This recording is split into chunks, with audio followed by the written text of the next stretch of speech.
హరీష్ రావుపై ప్రభుత్వ విప్ బీర్ల ఐలయ్య తీవ్ర స్థాయిలో ధ్వజమెత్తారు. ఫోన్ ట్యాపింగ్ కేసులో విచారణకు హాజరవుతూ హరీష్ రావు పోరాట యోధుడిలా ఫోజులిస్తున్నారని విమర్శించారు.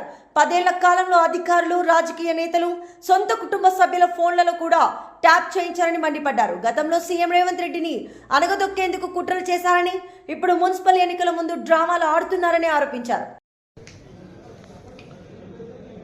మాజీ మంత్రి హరీష్ రావు గారు ఇలా ఫోన్ ట్యాపింగ్ కేసులో విచారణకు హాజరైంది మర్చిపోయి నేనేదో పోరాట యోధుడిని, నేను పొట్లాడి తెచ్చిన తెలంగాణ అని చెప్పి ఏదో విర్రవీగి మాట్లాడుతున్నాడు.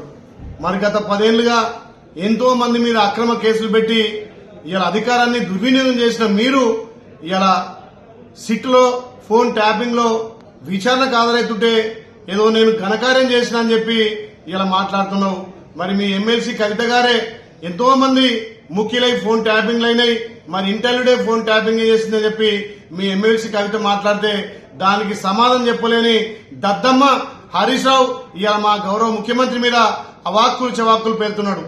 మీ 10 ఏళ్ల పాలనలో మీ స్కాములు, మీ కాళేశ్వరం దోపిడీ, మీ మిషన్ భగీరథ దోపిడీ ఎక్కడ చూసినా 10 సంవత్సరాలు తెలంగాణను దోపిడీ చేసి ఉద్యమకారుల మీద, ఇవాళ పోరాటం చేసిన వాళ్ళ మీద, ప్రశ్నించే వాళ్ళ మీద, అప్పుడున్నటువంటి పిసిసి హోదాలో మా గౌరవ ముఖ్యమంత్రి రేవంత్ రెడ్డి గారి మీద ఎన్నో కేసులు పెట్టి ఇలా అనగదొక్కాలని చూసిర్రు.